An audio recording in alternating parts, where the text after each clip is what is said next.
Hello artists and welcome back to the studio. So let's get straight to it. If you've picked up your phone or browsed the professional forum at all this year, you've seen the headlines, the confusion and maybe a little bit of panic.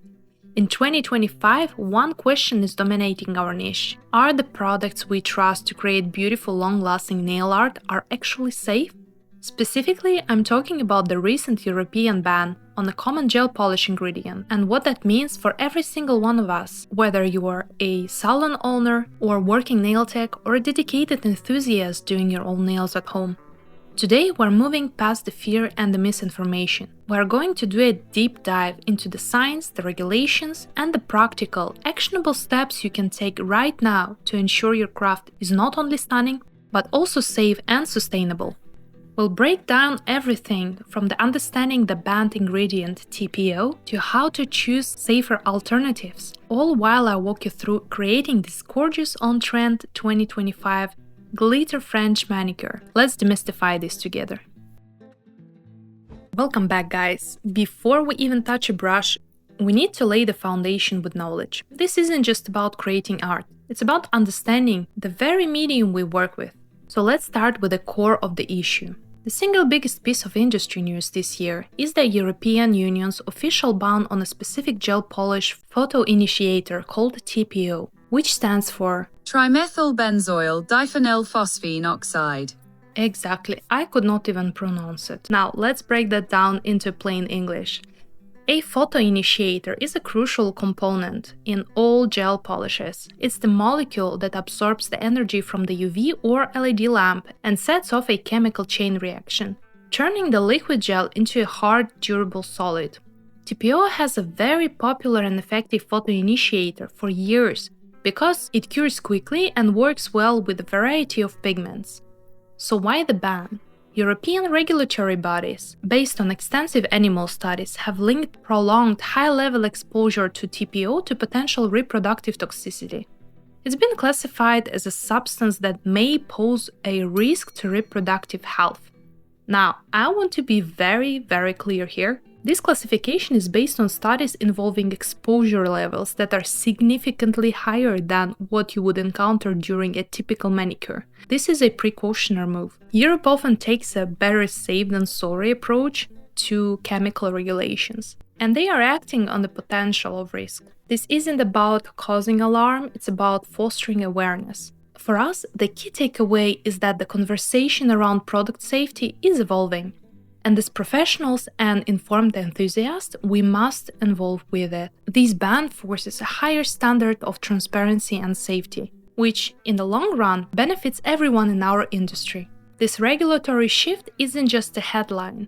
It's creating tangible operational challenges, particularly in Europe. For salon owners and nail technicians in the EU, this has meant having to conduct a full audit of their product inventory.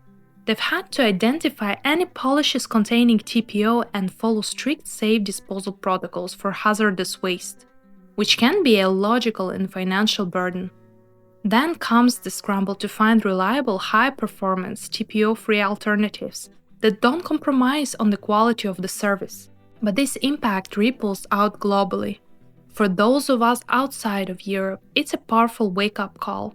It highlights the non-negotiable need to stay educated. It's no longer enough to just know how to create the perfect apex or a crisp cuticle line. We must also know what's in our products. This is what separates a hobbyist from a true professional.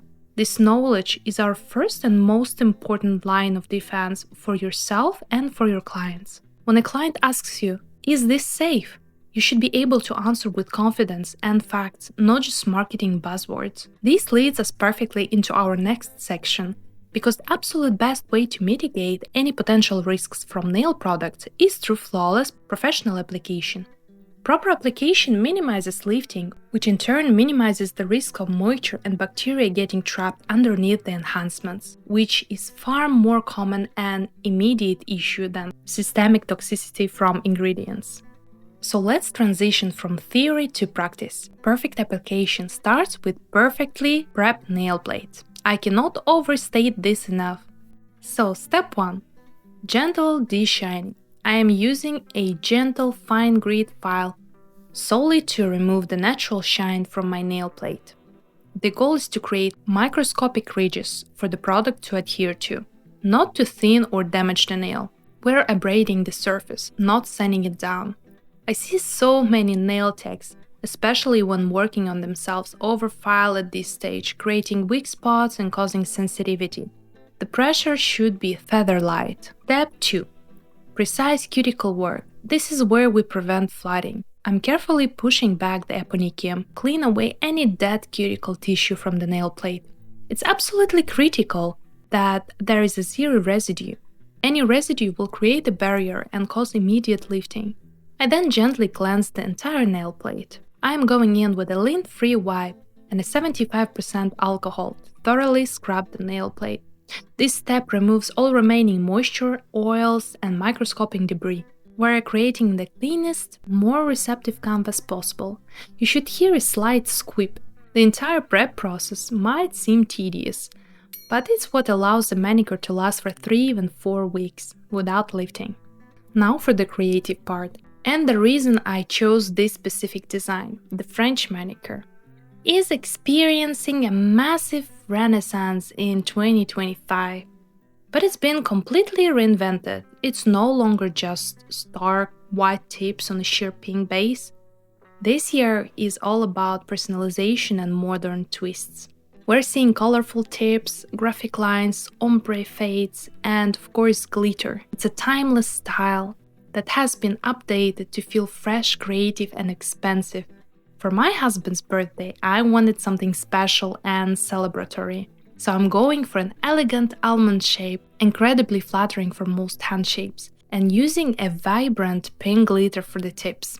So let me walk you through my application for this look. So the first step is base gel application. I'm using a TPO-free base gel. Notice how I'm floating the brush to deposit the product and then carefully spreading it, leaving a tiny hairline margin between the gel and the cuticle and the side walls. This is how to avoid flooding. Flooding the cuticles isn't just an aesthetic issue, it's a primary cause of skin contact with uncured gel, which can lead to allergies and sensitivities over time. And lifting, of course. A perfect flood-free application is a safe application. I'm curing this for the full 60 seconds in my LED lamp to ensure a complete cure. I'm using dual forms to create a beautiful pink base with glitter. I apply it on all 10 nails and move on to the French tip. I'm drawing the French in a freehand technique for ultimate control. I don't have a specific technique for it, so I just draw it. But in the end, I do always get a crisp line. And then I put the top coat on the top of it to lock this design in. I'm applying a generous but controlled layer of a TPO-free no-wipe top coat. So what does all this mean for you right now? First of all, audit your kit. Whether you're a pro or enthusiast, take an afternoon to look up the safety data sheet or technical data sheets for your most used gel polishes.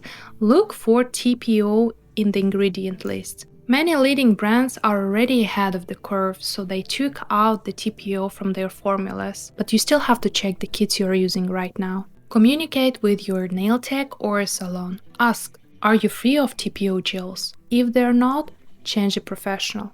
A professional, knowledgeable tech will appreciate the question and be able to give you a confident answer.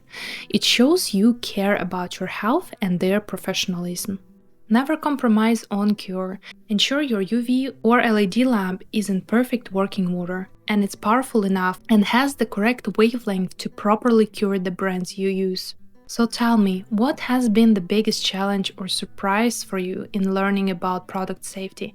Let me know in the comments below and tell me where you're watching from. I read every single comment and I truly value this dialogue with our community. Thanks for watching and I'll see you in the next one.